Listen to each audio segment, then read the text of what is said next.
Shalom. Silakan duduk Bapak Ibu Saudara, puji Tuhan.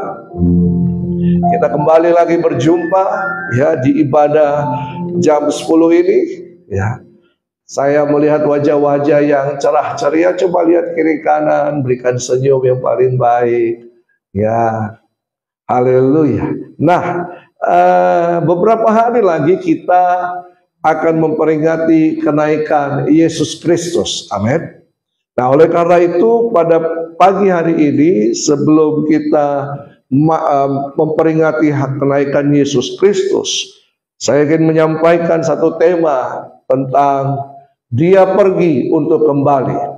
Ya, Dia pergi untuk kembali. Jadi Yesus itu pergi untuk kembali. Bukan lagu kau datang dan pergi sesuka hatimu, tidak. Ya, Yesus itu pergi untuk kembali. Dan kita percaya ini, Alkitab juga menyatakan demikian. Ya, kapan Yesus kembali? Ya, kan ada lagunya. Kapan Yesus kembali? Kapan Yesus kembali? Terus ada yang sambung, mungkin lusa atau di hari lain. Ada kepastian di dalamnya, bukan keraguan. Amin. Yesus pasti akan datang kembali. Oleh karena itu, apa yang ingin saya sampaikan ini merupakan pengajaran, ada doktrin dasar dalam iman percaya kita yang kita orang Kristen harus mengenal, harus mengerti, harus memahami, supaya pengharapan kita, iman kita, kepercayaan kita kepada Kristus Yesus tidak bergoncang. Amin. Tidak sia-sia, tapi terus bertumbuh kuat. Oleh karena itu coba kita lihat bersama Kisah Para Rasul 1 ayat 9 sampai yang ke-11.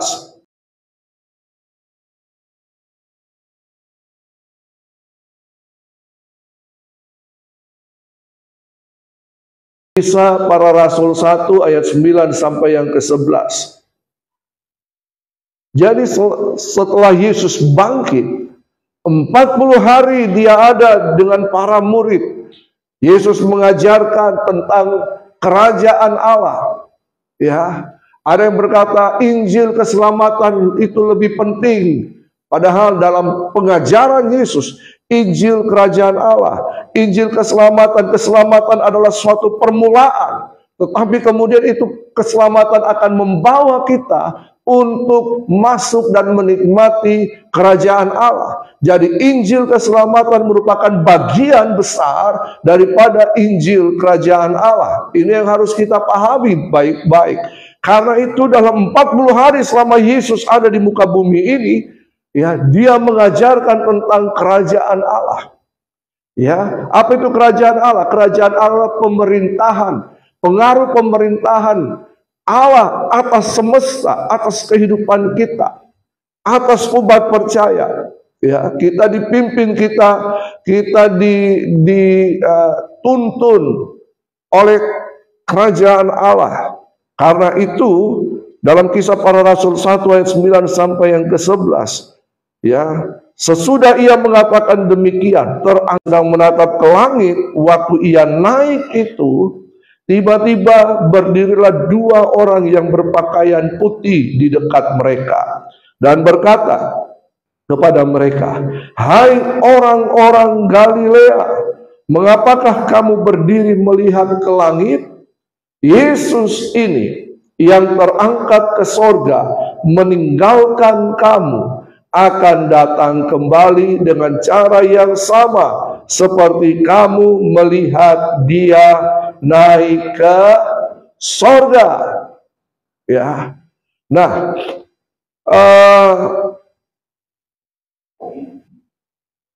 ada banyak ahli mengatakan ketika Yesus terangkat ke sorga itu disaksikan kurang lebih 500 orang, 500 murid. Ya, jadi ini bukan peristiwa yang fiktif, ya. Ini bukan peristiwa yang tahayul, ya. Tapi ini merupakan peristiwa yang nyata karena ada saksi mata. Alkitab kita, ya, dalam kanonisasi itu sudah dibuktikan oleh mereka yang masih hidup. ya, data-data yang dikumpulkan, surat-surat atau tulisan-tulisan yang dikumpulkan, itu ada, itu masih terbukti orang-orang yang masih hidup pada waktu zaman Yesus, ya. Jadi ada kesaksian. Kisah para rasul ini merupakan dasar, pondasi bagi kita bahwa memang Yesus naik ke sorga. Disaksikan oleh 500 orang. Ya, makanya ketika mereka melihat Yesus naik ke sorga, mungkin terperangah, ya, wow, keren, ya. Tapi kemudian malaikat berkata, "Hei orang-orang Galilea, mengapa kamu berdiri melihat ke langit?" Ya, mungkin mereka melihat jangan-jangan Yesus jatuh lagi, ya. Nah, tidak. Tapi malaikat berkata, Yesus ini yang terangkat ke sorga meninggalkan kamu akan datang kembali dengan cara yang sama seperti kamu melihat dia naik ke sorga. Berarti akan ada second coming, kedatangan Yesus kali kedua. Amin. Kita percaya itu. Oleh karena itu, mari kita melihat apa makna kenaikan Yesus. Apa makna, apa yang menjadi pelajaran kenaikan Yesus ke sorga. Ya, yang pertama, bahwa kenaikan Yesus ke sorga itu merupakan inaugurasi Yesus menjadi raja. Ya, kita percaya Yesus datang sebagai raja. Dia ada di tengah-tengah kita sebagai raja. Bahkan kematiannya di kayu salib menunjukkan dia adalah raja. Dia bangkit sebagai raja. Tetapi inaugurasi Yesus sebagai raja, apa itu inaugurasi? Pelantikan, ya. Pelantikan Yesus sebagai raja itu terjadi ketika dia naik ke sorga. Makanya kisah para rasul 2 ayat 34 sampai 36, bahkan dalam Mazmur dan sebagainya dikatakan begini, sebab bukan Daud yang naik ke sorga, malahan Daud sendiri berkata, Tuhan telah berfirman kepada Tuanku, duduklah di sebelah kananku, sampai ku buat musuh-musuhmu menjadi tumpuan kakimu. Jadi seluruh kaum Israel harus tahu dengan pasti bahwa Allah telah membuat Yesus yang kamu salibkan itu menjadi Tuhan dan Kristus. Ini adalah khotbah Petrus pertama kali setelah dipenuhi Roh Kudus. Ketika Petrus berkhotbah dan memperkatakan hal ini, apa yang terjadi? Orang-orang bertanya, apa yang harus kami lakukan? Petrus berkata, bertobatlah, berilah dirimu dibaptis. Dan pada waktu itu 3.000 orang kurang lebih, mereka menyerahkan diri untuk menjadi pengikut Yesus. Itulah kelahiran gereja pertama kali. Nah, kenapa saya katakan ini adalah inaugurasi Yesus? Daud berkata, Tuhan telah berfirman, duduklah di sebelah kananku. Apa pengertian kata duduk di sebelah kanan? Duduk di sebelah kanan itu mengandung pengertian, mari kita memerintah bersama. Ya, bukan ada di sebelah kanan lalu ada nanti di sebelah kiri. Ya, tidak demikian. Tapi ini merupakan makna yang terkandung di dalamnya. Duduklah di sebelah kananku, mari kita memerintah bersama-sama. Ya, Bapa berkata kepada anak, putra Yesus, duduklah di sebelah kanan, kita memerintah bersama-sama. Nah, ketika Yesus datang, siapakah Yesus itu? Ketika Yesus ada di muka bumi, inkarnasi. Siapakah Yesus? Yesus adalah Sang Firman.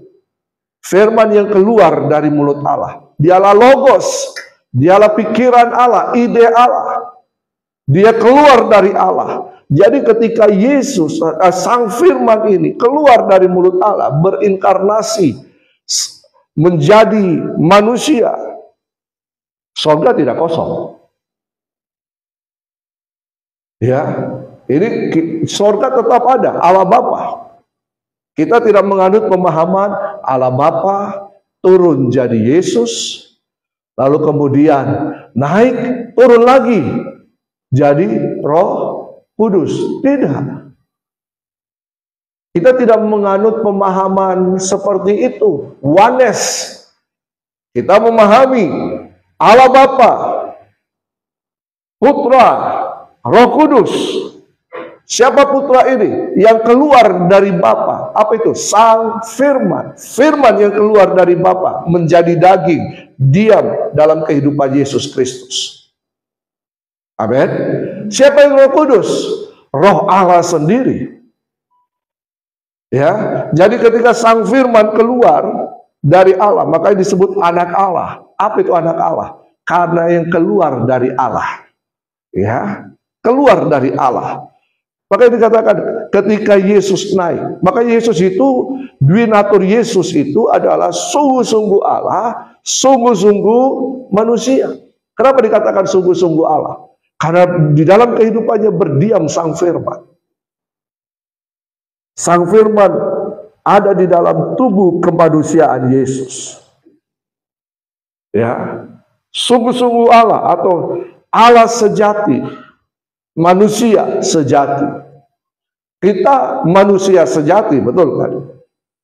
Tetapi dalam pribadi Yesus ada Sang Firman, Allah itu sendiri. Ya, nah, jadi ini merupakan inaugurasi Yesus menjadi Raja. Karena kelak pada kedatangan yang kedua nanti, second coming, Yesus menjadi Raja, memerintah atas bumi ini selama berapa? 1000 tahun. Ya. Nah, jadi ini merupakan pelantikan Yesus sebagai Raja.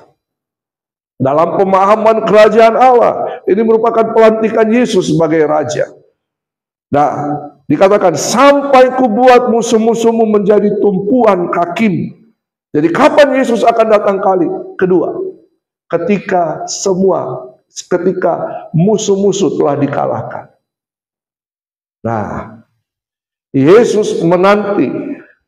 Kita orang percaya meminta. Ya, kita meminta apa? Yesus, tolong selamatkan banyak orang. Yesus menanti keselamatan bagi banyak orang. Betul kan? Kita meminta Yesus mengerjakannya. Yesus menunggu, kita menunggu.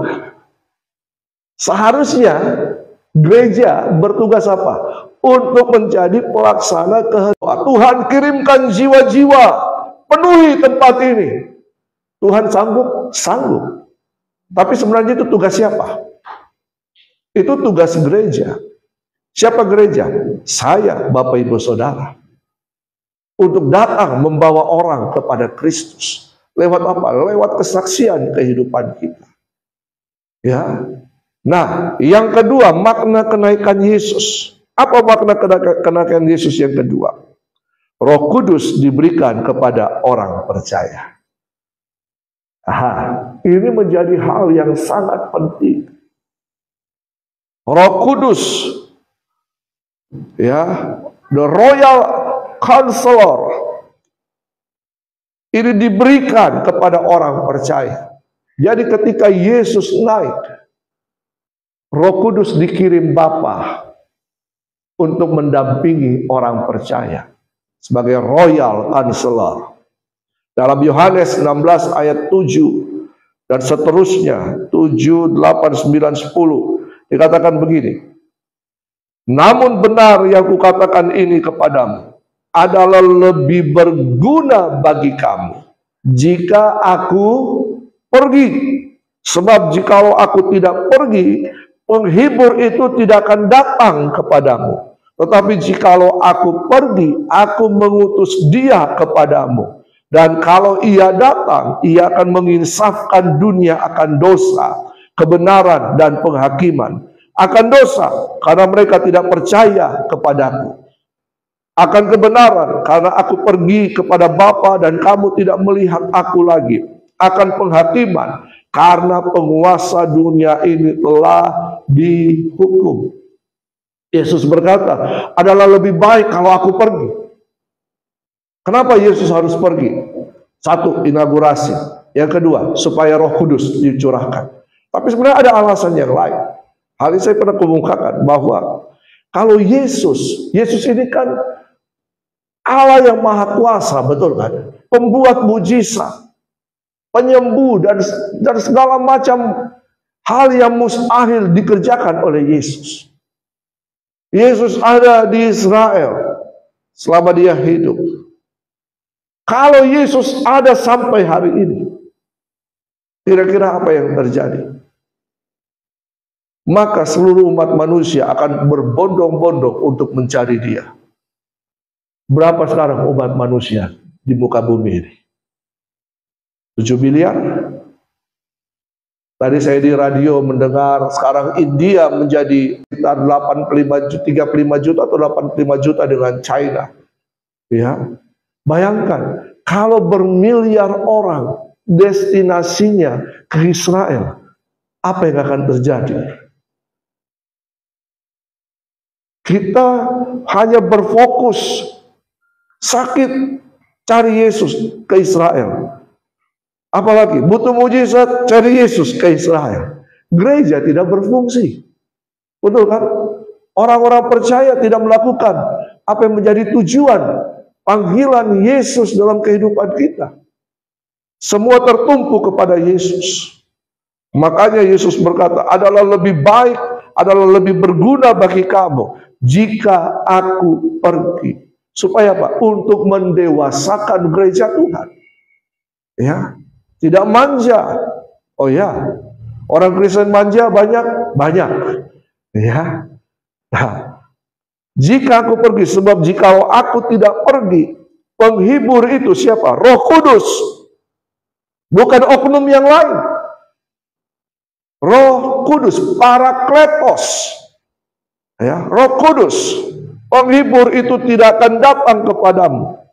Tetapi jikalau aku pergi, Roh Kudus itu akan datang menggantikan posisiku. Ya, dia bertugas untuk apa? Kalau ia datang, ia akan menginsafkan dunia akan dosa, kebenaran, dan penghakiman.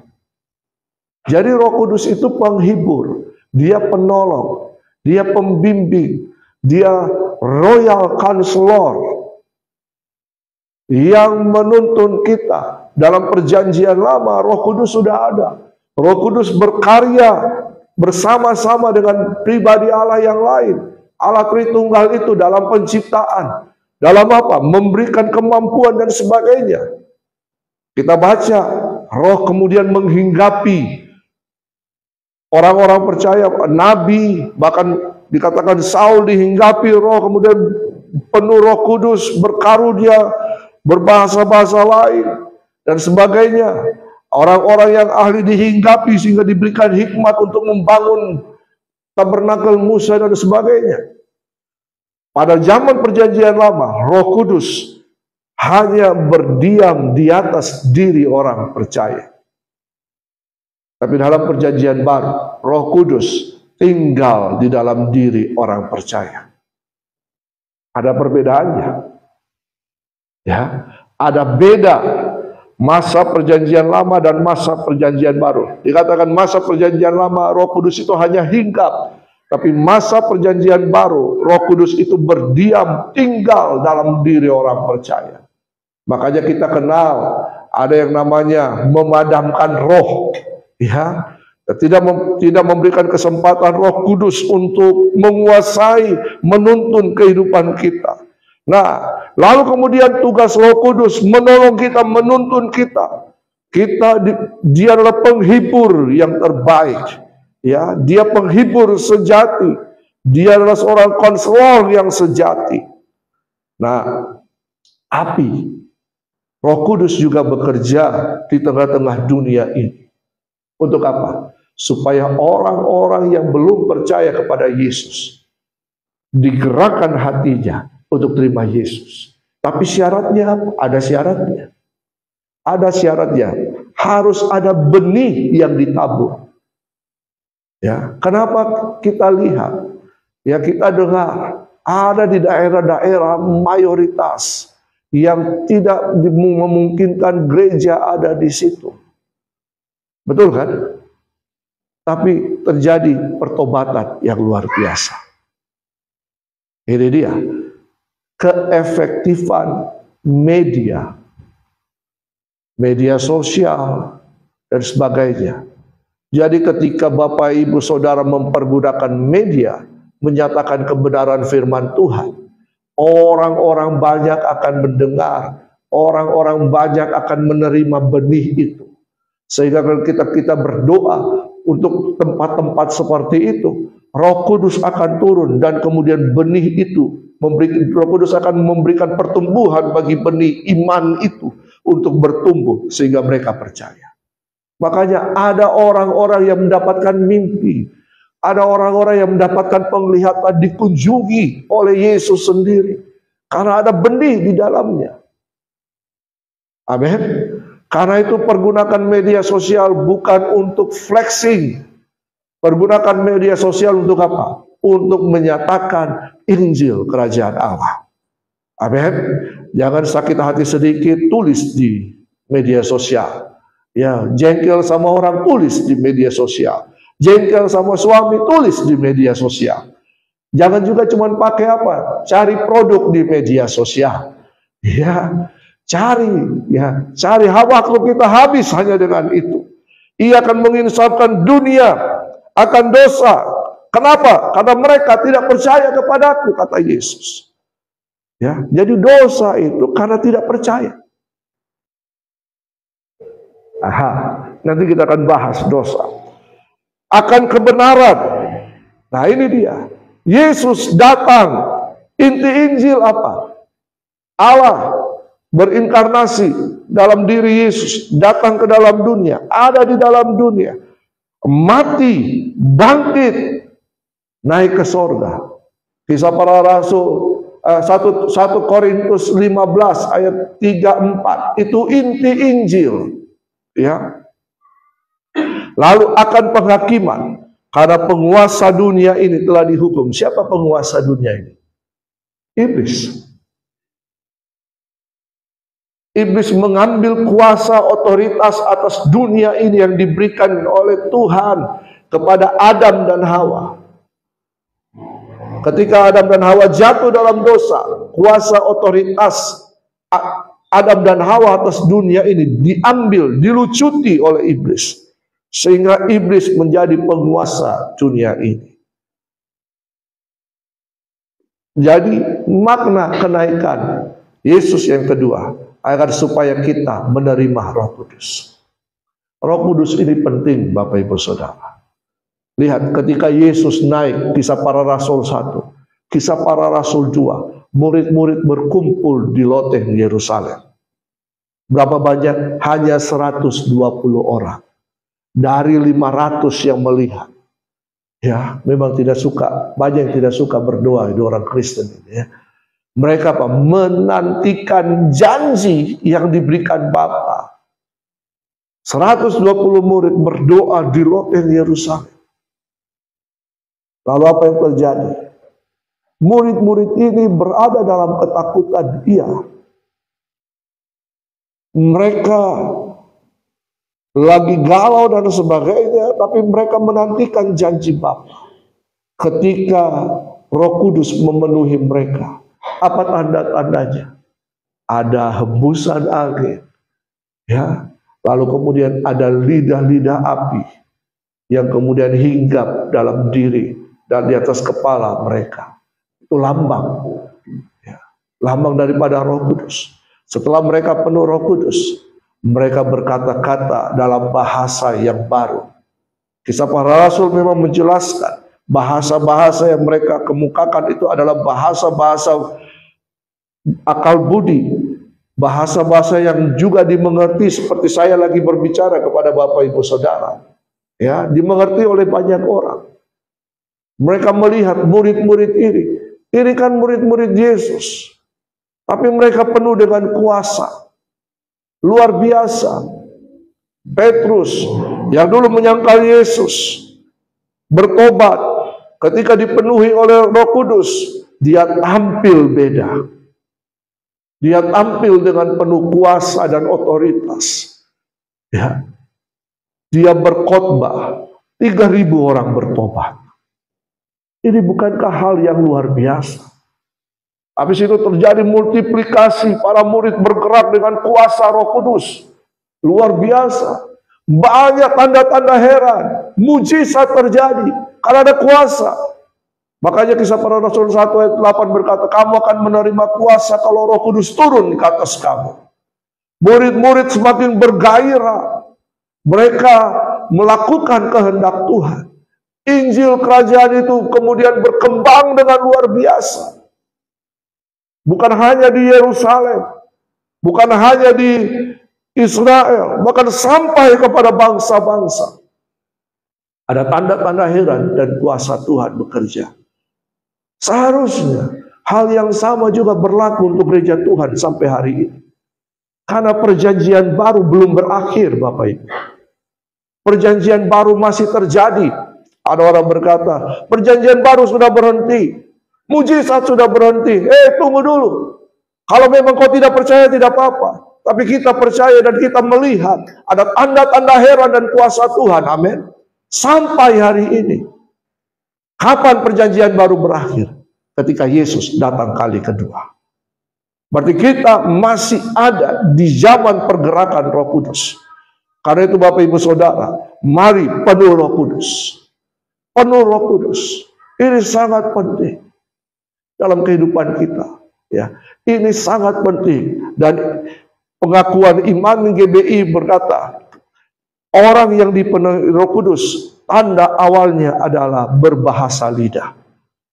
Ya, berbahasa lidah. Tapi dibanding ada banyak tanda-tanda yang lain, tapi tanda awalnya adalah berbahasa lidah. Jangan takut untuk berbahasa lidah. Ya, jangan takut. Coba kita lihat, kenapa kita harus berbahasa lidah? Ada bahasa lidah, ada karunia bahasa lidah. Karunia bahasa lidah ini mempunyai karunia menafsirkan bahasa lidah. Jadi ada yang menafsirkan, tapi bahasa lidah yang diberikan kepada orang percaya lewat Roh Kudus ada di dalam kita, itu bermakna untuk menjadi bahasa doa kita. Ya, coba kita lihat. Di sini memang saya tidak tuliskan. 1 Korintus 14. 1 Korintus 14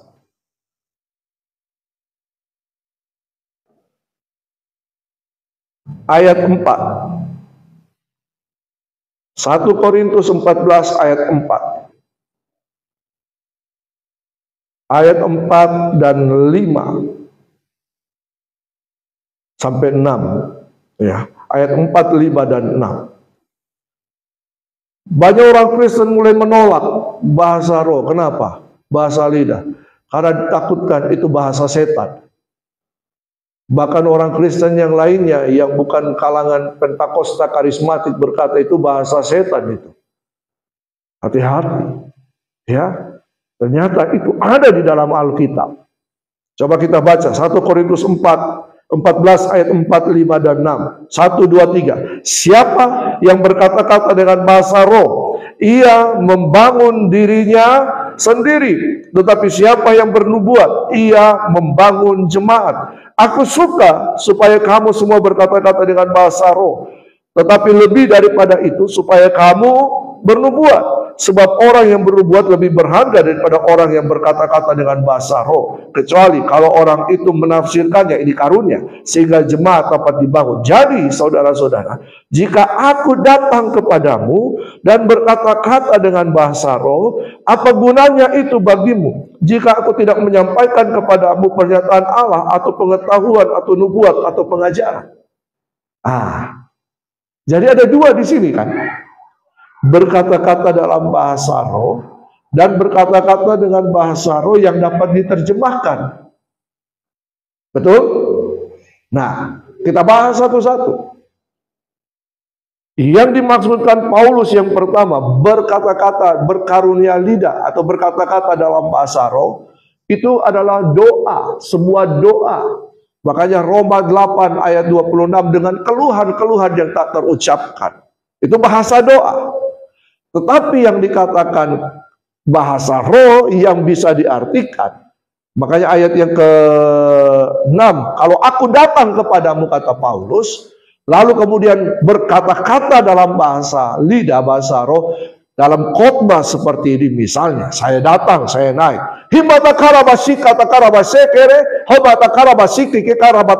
Bapak Ibu mengerti nggak?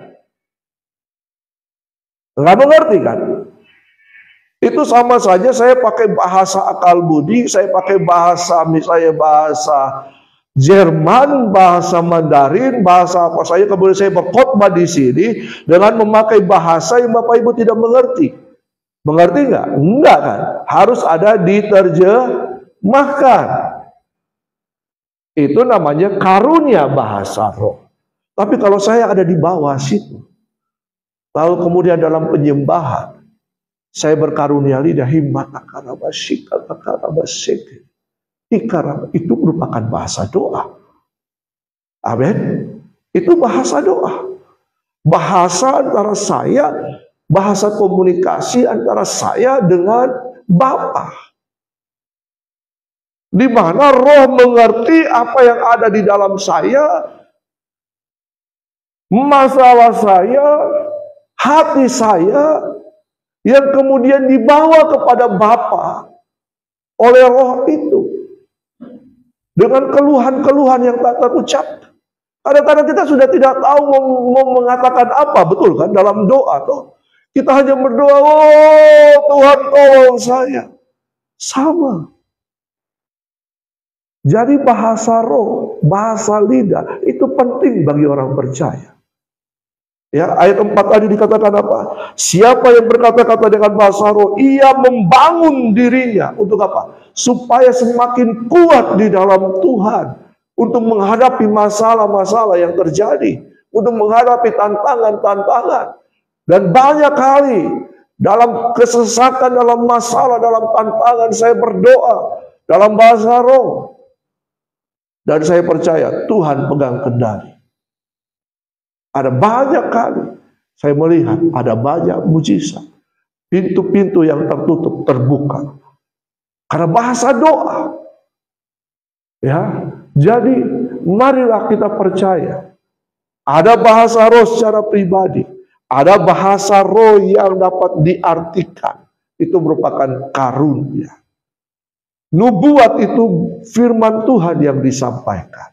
Khotbah seperti ini adalah nubuat bagi Bapak Ibu Saudara. Ya, bukan lu buat-buat, kan ya. Nubuat. Ya, oke. Nah, yang ketiga, yang terakhir. Apa makna kenaikan Yesus? Yang ketiga, ada pengharapan pada kedatangannya yang kedua kali. Makanya malaikat berkata, ia yang naik akan turun dengan cara yang sama. Kapan itu? Kedatangan Yesus dalam 1 Tesalonika 4 ayat 16 sampai 17. Sebab pada waktu tanda diberi, yaitu pada waktu penghulu malaikat berseru dan sangkakala Allah berbunyi, maka Tuhan sendiri akan turun dari sorga dan mereka yang mati dalam Kristus akan lebih dahulu bangkit. Sesudah itu kita yang hidup yang masih tinggal akan diangkat bersama-sama dengan mereka dalam awan-awan menyongsong Tuhan di angkasa. Demikianlah kita akan selama-lamanya bersama-sama dengan Tuhan. Apa yang saya bahas ini, kedatangan Yesus kali kedua, ini merupakan fase pertama. Jadi kedatangan Yesus kali kedua ada dua fase. Fase pertama adalah di awan-awan 1 Tesalonika ini. Jadi ketika Yesus datang dengan malaikat, apa yang terjadi? Ketika dia ada di awan-awan, belum turun ke bumi, masih di awan-awan. Firman Tuhan katakan, kubur-kubur orang percaya terbuka. Orang percaya yang telah mati akan dibangkitkan. Berarti sorga belum ada orang percaya pada waktu itu. Betul kan? Di mana ketika orang percaya meninggal? dalam peristirahatan kekal. Ada yang sebut Firdaus dan sebagainya. Lalu yang kedua adalah orang-orang percaya yang masih hidup akan diubahkan dalam sekejap mata memakai tubuh kemuliaan. Lalu kemudian akan naik. Ada pertemuan di udara. Ini fase pertama. Kenapa bertemu di udara? Orang-orang yang mati dibangkitkan bertemu di udara. Orang yang percaya masih hidup diubahkan dalam sekejap mata. Rapture terjadi. Pertemuan di udara. Ini makanya nyanyian Pentakosta dulu-dulu berkata, ada pertemuan di udara, pertemuan yang manis. Setelah itu kemana? Setelah itu Yesus dan mereka yang dibangkitkan ini, mereka yang rapture ini akan masuk ke sorga. Untuk apa di sana? Ini yang namanya pernikahan anak domba. Ya, makanya ada lagu di sorga nanti pakai baju putih, atas kepala ada mahkota. Nah, yang kedua, pemberian mahkota. Lalu tidak sampai di situ. Setelah ini selesai, ini dibilang tahta pengadilan Kristus. Nanti ada tahta pengadilan putih besar. Ya, tahta pengadilan Kristus, baru kedatangan Yesus, fase yang kedua. Apa itu fase yang kedua? Yesus bersama para orang kudus yang menerima mahkota ini akan turun menjejakkan kaki di Bukit Zaitun. Antikris dan semua antek-anteknya dikalahkan. Lalu terjadi pemerintahan damai selama 1000 tahun. Makanya Yesus harus diinaugurasi. Amin. Yesus harus memberikan Roh Kudus kepada kita untuk mempersiapkan umatnya. Lalu kemudian ada pertemuan di udara. Kita ke sorga. Tapi kita tidak akan selama-lamanya tinggal di sorga. Perhatikan ini baik-baik. Di sorga ada pernikahan anak domba, pemberian mahkota. Lalu kemudian semua orang percaya yang menerima mahkota ini akan turun bersama-sama Yesus memerintah dalam kerajaan 1000 tahun damai. Ada pengharapan di dalamnya. Setelah 1000 tahun damai, apa yang terjadi? Iblis dilepaskan. Betul? Terjadi peperangan. Apa? Peperangan Gog-Magog. Ya, setelah peperangan Gog-Magog, iblis dilemparkan ke dalam neraka. Neraka bukan tempatnya manusia. Neraka itu tempatnya iblis. Surga tempat kediaman Allah. Ya, iblis dilemparkan. Lalu kemudian manusia yang serupa dengan iblis, yang ikut iblis pun ikut dilemparkan ke situ. Lalu apa yang terjadi? Pengadilan tahta putih besar. Orang-orang mati, ini pengadilan bagi orang-orang berdosa. Orang-orang mati di mana saja. Ada yang mati di laut, ada yang mati terbakar dan sebagainya, di udara dan hancur. Mati akan dibangkitkan. Lalu kemudian ada pengadilan Allah, tahta besar putih itu. Kitab-kitab akan dibuka. Mereka akan dihakimi pertama dengan kitab-kitab mereka. Lalu kemudian ada satu buku besar, buku kehidupan. Kalau setelah mereka dihakimi, lalu kemudian dilihat namanya, tidak ada dalam buku kehidupan, mereka akan masuk dalam kematian kekal selama-lamanya. Orang yang ada dalam buku kehidupan akan masuk kemana? Langit dan bumi baru. Di sanalah pemerintahan kekal Allah itu. Dalam langit dan bumi baru, dalam Wahyu 21 dikatakan, sorga itu, Yerusalem itu turun ke langit dan bumi baru. Ini pengharapan kita bahwa kepercayaan kita kepada Yesus tidak sia-sia. Amin. Tidak sia-sia. Saudara, Bapak, Ibu, mari kita tetap mempertahankan iman percaya kita. Kita penuh Roh Kudus. Ya, karena Roh Kudus yang akan menolong kita. Roh Kudus akan membimbing kita. Kita penuh Roh Kudus untuk apa? Menanti kedatangan Yesus kali kedua. Makanya firman Tuhan katakan, kalau ada orang-orang benar meninggal, mereka lagi beristirahat dari jerih lelah mereka. Nanti suatu kali kelak, makanya dikatakan, jangan kita terlalu bersedih hati. Kalau ada orang-orang yang kita kasihi dan kita tahu mereka sudah ada di dalam Kristus, nanti akan bangkit, akan ada pertemuan di udara. Amin. Ada pertemuan yang manis. Jadi kita bersyukur bahwa Yesus kita, Tuhan kita, bukan Tuhan yang mati. Dia Tuhan yang hidup, bahkan memberikan pengharapan akan kekekalan untuk selama-lamanya. Di sana nanti kita akan bersama-sama dengan Yesus menikmati kehidupan kekal selama-lamanya. Katakan kiri kanan, selamat datang dalam kekekalan. Haleluya.